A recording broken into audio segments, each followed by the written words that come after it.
Saludos amigos, soy Marco Baldo La Foca Leopardo y el día de hoy les traigo un relato de Robert Louis Stevenson titulado Janet la Torcida. No tiene mucho que ver con la Isla del Tesoro y sus grandes éxitos literarios de aventuras, sino más bien es muy pariente del tipo de relato que no le pide nada a Edgar Allan Poe o a Clive Barker. Ya verán por qué. El texto dice así. Cuando el señor Sully llegó a Balweary, aún era un hombre joven lleno de sabiduría académica y muy grandilocuente.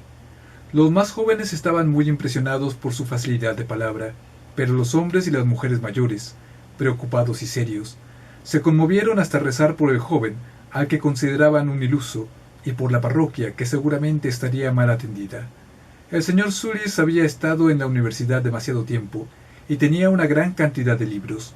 Además, el reverendo se pasaba la mitad del día y la mitad de la noche sentado, escribiendo nada menos, lo cual era poco decente. De todas formas, le convenía conseguir una mujer mayor y decente que cuidara la casa parroquial y que se encargara de sus espartanas comidas. Le recomendaron a una vieja de mala reputación, Janet McCloud la llamaban. Muchos le aconsejaron lo contrario, porque la buena gente de Balweary tenía más que sospechas de Janet. Tiempo atrás había tenido un hijo con un soldado y se había apartado de la sociedad durante casi 30 años. Sin embargo, fue un terrateniente quien recomendó a Janet y el reverendo habría hecho cualquier cosa para complacer al terrateniente. Cuando la gente le comentó que Janet estaba poseída por el demonio, le pareció un rumor sin fundamentos. Cuando le citaron la Biblia y la bruja de Endor, trató de convencerles de que aquellos días ya no existían y de que el demonio estaba misericordiosamente comedido. Bien, cuando se supo en la aldea que Janet McCloud iba a entrar a servir en la casa del párroco, la gente se enfadó mucho con ambos. Algunas buenas señoras no tenían nada mejor que hacer. Un día, las amas de casa la cogieron, le rasgaron la ropa y la arrastraron desde la aldea hasta las aguas del río Dule para comprobar si era bruja o no. Total, o nadaba o se ahogaba. La vieja gritó tanto que se la oyó en el Hanging Shaw y luchó como 10. Muchas señoras llevaban cardenales al día siguiente y durante muchos días después, y justo en el momento más violento del altercado, apareció el nuevo reverendo. «¡Mujeres!», dijo él, que tenía una voz magnífica. «En nombre de Dios les ordeno que la suelten». Janet corrió hacia él. Estaba realmente aterrorizada. Se le abrazó y le rogó en nombre de Dios que la salvara de las chismosas. Ellas, por su parte, le dijeron todo lo que sabían de ella, y quizá más de lo que sabían. «Mujer», le dijo a Janet, «¿es eso verdad?». «Pongo a Dios por testigo», dijo ella, «y como me hizo Dios que no es verdad ni una palabra, aparte del hijo», dijo ella, «he sido una mujer decente toda mi vida». «¿Renuncias?», dijo el señor Sully. «En nombre de Dios y ante mí, su indigno pastor, ¿renuncias al diablo y a sus obras?». Bueno, parece ser que cuando preguntó eso, ella sonrió de una forma que aterrorizó a quienes la vieron y oyeron tamborilear los dientes en su boca. Pero Janet levantó la mano y renunció al diablo delante de todos.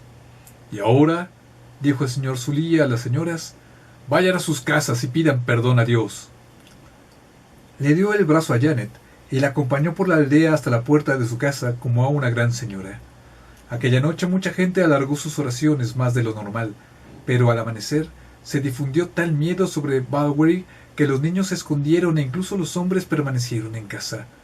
Por la noche se vio a Janet bajando por la aldea.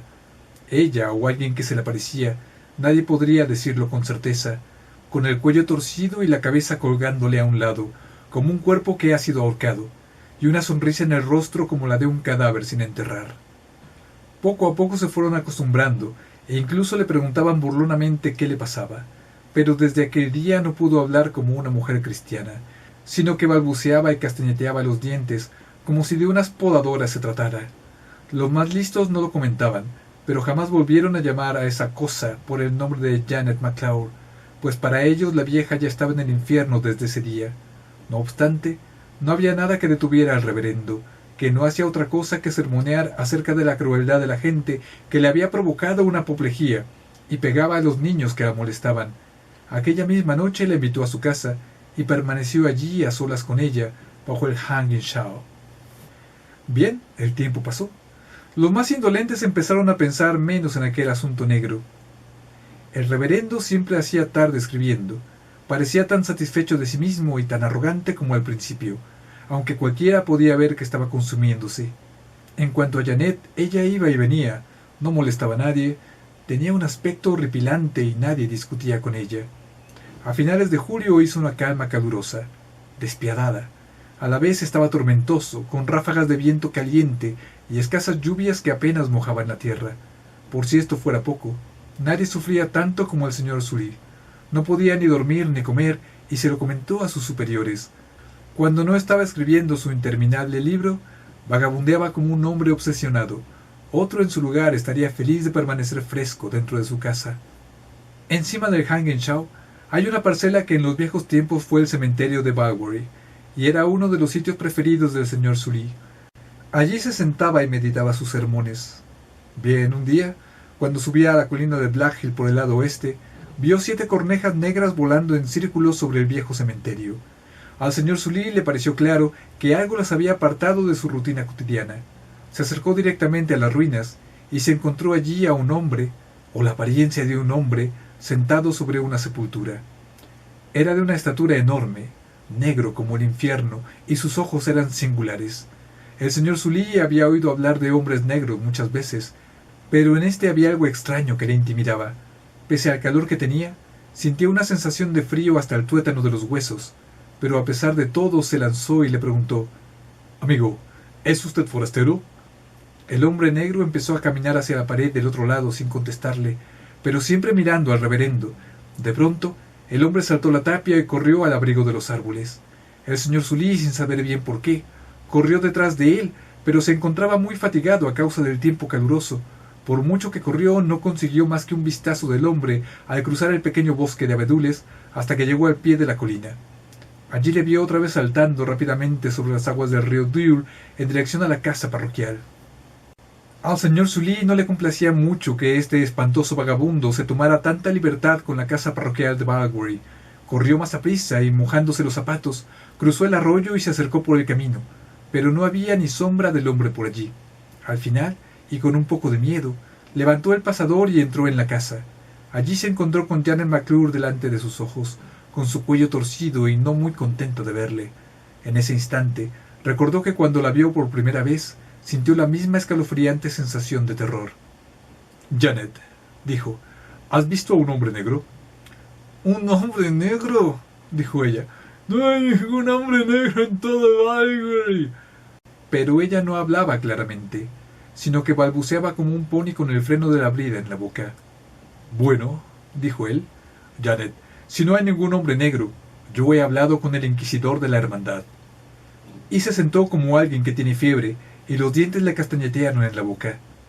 «Caray», dijo ella, dándole un poco de coñac que tenía siempre a mano. Entonces el señor Sully entró en su estudio. Se sentó y pensó en todo lo que le había ocurrido desde su llegada a Bilbury. Intentó rezar, pero las palabras no le venían. Había momentos en los que pensaba que el hombre negro estaba a su lado y un sudor frío le cubría como el agua recién sacada del pozo. Al fin se fue a la ventana y miró el agua del río Dure. En la proximidad de la casa, los árboles son muy espesos y el agua profunda y negra. Allí estaba Janet lavando la ropa con las enaguas remangadas. Estaba de espaldas, canturreando. De pronto ella se dio cuenta y le mostró el rostro. El señor Sully sintió la misma sensación de terror que había sentido 2 veces aquel mismo día, y se acordó de lo que decía la gente, que Janet estaba muerta hacía tiempo, y lo que veía era un fantasma de barro frío. Se apartó un poco y la miró detenidamente. Caramba, que Dios nos libre.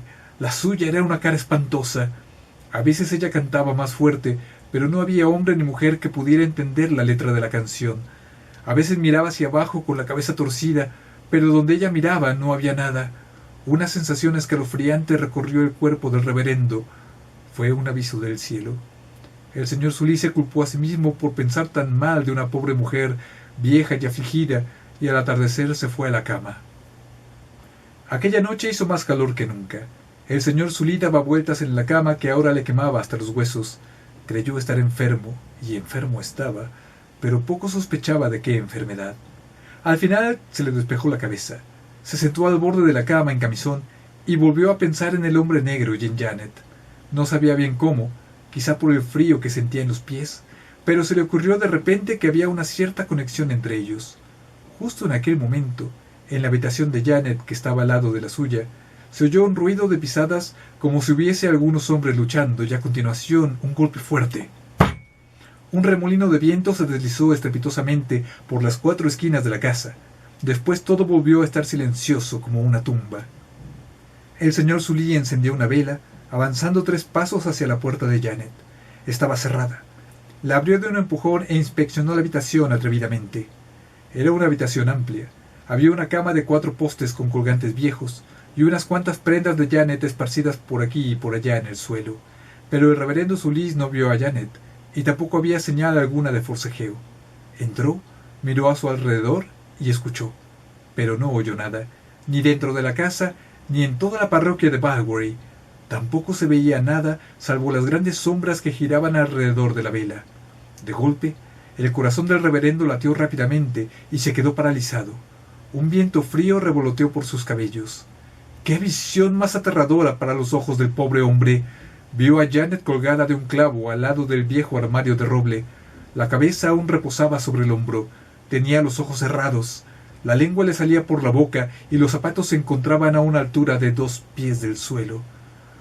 «Que Dios nos perdone a todos», pensó el señor Solís. «La pobre Janet está muerta». Dio un paso hacia el cuerpo y entonces el corazón le saltó de nuevo en el pecho. ¿Qué hechizo haría pensar a un hombre que Janet podía estar colgada de un solo clavo diminuto? Sully dio la vuelta y salió de aquella habitación cerrando la puerta con llave tras él. Paso a paso, bajó las escaleras pesadamente y puso la vela sobre la mesa que había al pie de la escalera. No podía rezar. Estaba empapado en sudor frío y no oía nada salvo el pálpito de su propio corazón. Es posible que permaneciera allí 1 hora o quizá 2. No se dio cuenta, cuando de pronto escuchó una risa, una conmoción extraña arriba. Se oían pasos ir y venir por la habitación donde estaba el cuerpo colgado. Entonces la puerta se abrió, aunque él recordaba claramente que la había cerrado con llave. Después sintió pisadas en el rellano y le pareció ver el cuerpo asomado a la barandilla mirando hacia abajo donde él se encontraba. Cogió la vela de nuevo y tan sigilosamente como pudo, salió directamente de la casa y fue hasta la otra punta del sendero. Allí estaba completamente oscuro. La llama de la vela ardía tranquila y transparente. Nada se movía salvo el agua del río Dule y aquellos atroces pasos que bajaban lentamente por las escaleras dentro de la casa. Él conocía los pasos perfectamente. Eran de Janet, y con cada paso que se le acercaba a poco, el frío aumentaba en sus entrañas. Encomendó su alma al Creador. «Oh, Señor», dijo, «dame fuerza para luchar esta noche contra el poder del mal». Para entonces los pasos avanzaban por el pasillo hacia la puerta. Podía oír la mano que rozaba la pared con sumo cuidado, como si la cosa espantosa palpara el camino. Los sauces se sacudían y la llama de la vela bailaba, y apareció el cuerpo de Janet la torcida, con su vestido de lana y su capucha negra, con la cabeza colgando sobre el hombro y una mueca todavía visible en el rostro. Viva, se podría decir, muerta, como bien sabía el reverendo Sully, en el umbral de la casa. Ella no permaneció allí mucho tiempo. Empezó a moverse otra vez y se acercó lentamente hacia el señor Sully, que se encontraba de pie bajo los sauces. Toda la vida corpórea de él, toda la fuerza de su espíritu irradiaba en sus ojos. Pareció que ella iba a hablar, pero le faltaron palabras e hizo una señal con la mano izquierda. Hubo un golpe de viento como el siseo de un gato. La vela se apagó. Los sauces chillaron como si fuesen personas, y el señor Sully supo que, vivo o muerto, aquello era el final. «¡Bruja! ¡Diablo!», gritó. «Te ordeno en nombre de Dios que te vayas a la tumba si estás muerta, o al infierno si estás condenada». Y en aquel instante, la mano de Dios, desde el cielo, fulminó a la cosa allí mismo. El cuerpo viejo, muerto y profanado de la mujer bruja, tanto tiempo apartado de la tumba y manipulado por los demonios, ardió como un fuego de azufre y se desmoronó en cenizas sobre el suelo. A continuación empezaron los truenos, más fuertes cada vez, seguidos por el estruendo de la lluvia. El reverendo Sully saltó por encima del seto del jardín y corrió dando gritos hacia la aldea.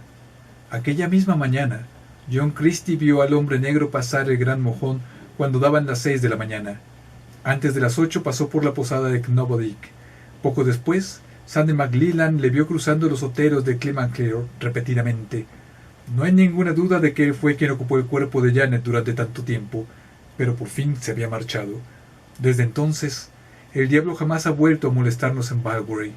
Sin embargo, fue un penoso honor para el reverendo. Permaneció allí delirando en la cama durante muchísimo tiempo. Desde aquel día hasta hoy, no ha vuelto a ser el mismo. Corté. Y ya.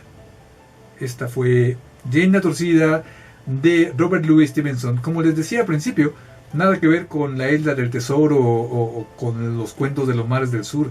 Este es un relato del horror más del terror más maravilloso que he leído yo. A mí, cuando lo leí la primera vez, me tuvo en vela un par de noches, porque lo leí de noche y llovía, justo como hoy. Curioso. Bueno, espero que a ustedes no les quite el sueño y solo hayan disfrutado un rato estupendamente diseñado y tan fuerte que podrían haberlo hecho película. Ya me extraña que no lo hubiera.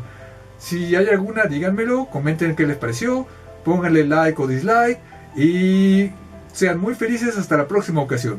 Hasta luego, abrazos para ellos, besos para ellas. ¡Mua! Cuando el señor Sully llegó a Balbury, sino que balbuceaba y castañeteaba los dientes, como si de unas posaderas se tratara. ¿Qué dije? No, las posaderas no castañetean. Las podadoras, corte. Allí se presentaba y meditaba sus sermones. No, allí no se presentaba. ¿Cómo se va a presentar en el cementerio, burro? Allí se sentaba. ¡Un hombre negro!, dijo ella. ¡No hay ningún hombre negro en todo Balbury! Pero ella no hablaba claro. Ni yo tampoco hablo claramente, corte. Y al atardecer se fue a la cama con ella, lavando todavía en el río. No.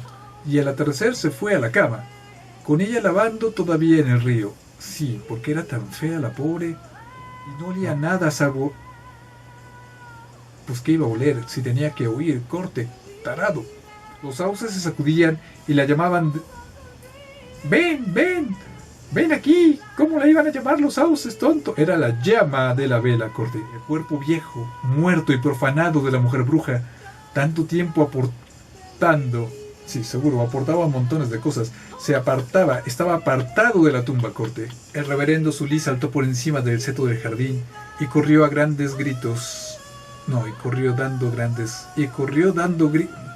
¡Qué mal leíste, corte!